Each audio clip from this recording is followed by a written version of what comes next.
Hello friends, আবার একটা নতুন ব্লগ নিয়ে তোমাদের কাছে চলে এলাম। আর আজকের ব্লগে আমি তোমাদের সাথে শেয়ার করব কুমোরটুলিতে মায়ের বাপের বাড়ি ফেরার প্রস্তুতি কতটা এগিয়েছে। প্রথমেই দেখো আমাদের সাথে দেখা হয়ে গেল গণেশ ঠাকুরের, তাই গণেশ ঠাকুরকে নমস্কার করে আমরা এগিয়ে গেলাম সামনের দিকে এগিয়ে যেতেই আমরা দেখলাম একজন প্রতিভা শিল্পী খুব যত্ন সহকারে মায়ের প্রতিমা তৈরি করছেন। এরপরে দেখো আরও একটু এগিয়ে গেলাম, এগিয়ে যেতে দেখলাম এখানে মা নতুন রূপে সেজে উঠেছে। যেহেতু যুগের পরিবর্তন হচ্ছে, তাই দেখো এখানে মায়েরও রূপের পরিবর্তন হয়েছে। শুধু মা নয়, মায়ের সাথে এখানে দেখো তার সন্তানেদেরও নতুন রূপে আমরা দেখতে পাচ্ছি। এরপরে আমরা চলে এসেছি মৃন্ময়ী স্টুডিওতে। এখানে দেখো মাকে খুব সুন্দরভাবে সজ্জিত করা হয়েছে। আর এখন সাজের পালা চলছে মহিষাসুরের যে মাথার চুল, সেই চুলটা তৈরি হবে। আর তারই অপর দিকে দেখো মা এখানে পুরো সাদা বেশে সেজে সজ্জিত হয়ে আছেন। চলো, এরপরে আমরা চলে এলাম এখন ধনঞ্জয় রুদ্রপালের স্টুডিওতে। তবে এখানে যেহেতু ভিতরে ঢোকার অনুমতি পেলাম না, তাই বাইরে থেকে যতটুকু পারি তোমাদেরকে ঠাকুর দেখিয়ে দিলাম। প্রচণ্ড ভিড় হয়েছে, যেটা আমি তোমাদেরকে সুযোগ পেলে দেখাবো। এতটাই ভিড় হয়েছে যে ধারণার বাইরে।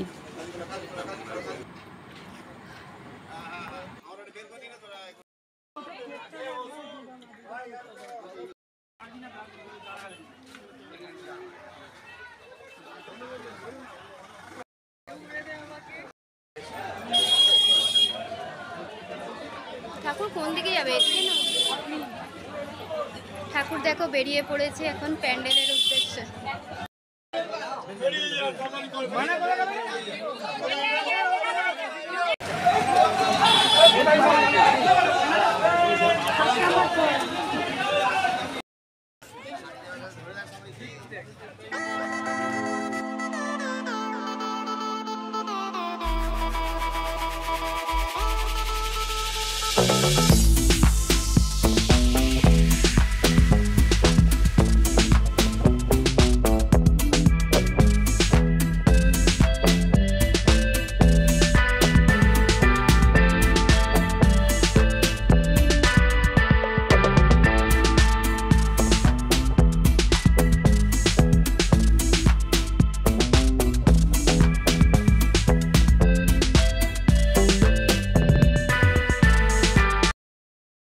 এরপরে আমরা চলে এলাম দেখো একটি দোকানের সামনে। এখানে মা দুর্গার মূর্তি তৈরি হচ্ছে। মা দুর্গার যে মুখমণ্ডল, সেটা খুব সুন্দর করে দেখো তৈরি করা হয়েছে। আর এরপরে ছোট ছোট মূর্তিগুলো তৈরি হচ্ছে। এরপরে দেখো আমরা চলে যাব এরই পাশের দোকানে। মা লক্ষ্মী এখানে তৈরি হচ্ছেন। মা লক্ষ্মীর বাহনকে এই মাত্র দাদা রং করলেন। আর মা লক্ষ্মীর মুখটা দেখো খুব সুন্দর। এরই পাশের দোকানে দেখো ছোট্ট ছোট্ট মা দুর্গা তৈরি হয়েছে, সেটাও তোমাদেরকে একটু আমি দেখিয়ে দিলাম।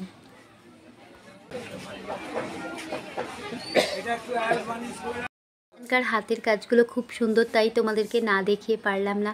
কোথাও দেখো মা দুর্গার মূর্তি রয়েছে কাঁচের মধ্যে, আবার কোথাও বা কুলো দিয়ে তৈরি। আর অনেক রকমের মেটেরিয়াল দিয়েও দেখো এখানে গণেশ ঠাকুর তৈরি করেছেন। মা দুর্গা নানা রকমের হাতের কাজ দেখো। আর এখানে প্রায় মোটামুটি জিনিসের দাম আমি জিজ্ঞেস করতে এই মা দুর্গাটার দাম জিজ্ঞেস করলাম। এটা হচ্ছে প্রায় 1800 টাকা দাম, যেটা আমার খুব পছন্দ হয়েছে। আর নানা রকমের হারও এখানে তৈরি হচ্ছে।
এত সুন্দর সুন্দর ঠাকুর দেখে দেখো, যখন আমরা আমাদেরই পাড়ার মা দুর্গাকে দর্শন করতে এলাম, তখন এসে দেখলাম মা দুর্গাকে আমরা যে সাইজটা বলে দিয়েছিলাম তার থেকে প্রায় 1.5 ফুট ছোট হয়েছে মা দুর্গার সাইজটা, যেটা আমাদের কাছে খুবই ছোট লাগছে। সেই কারণে আমরা এই ঠাকুরটাকে চেঞ্জ করার চিন্তা ভাবনা নিচ্ছি।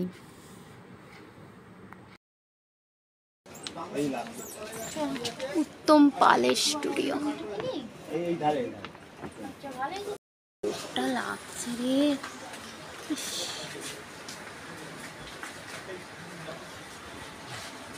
এখানে এসে দেখো আমরা মায়ের একটা বিশাল মূর্তি দেখছি, যেটা এখানে এখনো তৈরি চলছে। খুব সুন্দর মায়ের মূর্তিটা তৈরি হচ্ছে এখানে, আর তেমনই বিশাল বড়। আর তার সঙ্গে এখানে দেখো অনেক মা দুর্গাও রয়েছেন। এখানে মা দুর্গাকে দেখো লাল পেড়ে কাপড় পরিয়ে খুব সুন্দর মা দুর্গার মুখশ্রীটাও, আর এর উপর যখন চুলটা পরানো হবে খুবই সুন্দর লাগবে। আর একটা ঠাকুর দর্শন করতে তোমাদেরকে নিয়ে এলাম। এখানে দেখো গণেশ ঠাকুরকে সাথে নিয়ে মা দুর্গা বসে আছেন।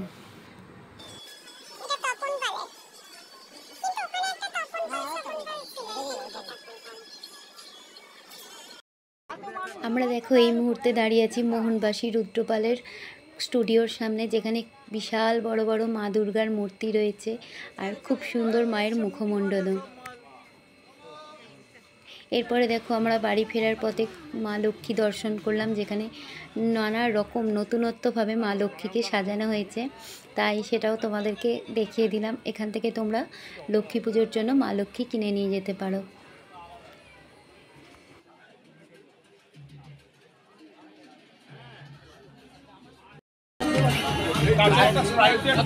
কাশি তো এরও হচ্ছে।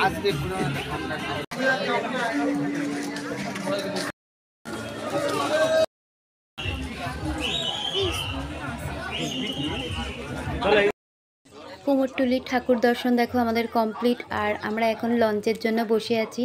কারণ আমরা যে লঞ্চে যাওয়ার কথা ছিল সেই লঞ্চটা এতটাই ভিড় ছিল যে ভয়ে আমাদের ছেড়ে দিতে হয়েছে। আমাদের লঞ্চ দেখো এসে গেছে, তাই লঞ্চে উঠে পড়বো। আর ব্লগটা বেশি বাড়ালাম না, আজকের ব্লগটা এখানেই শেষ করলাম। পরের ব্লগে দেখা হবে, টাটা।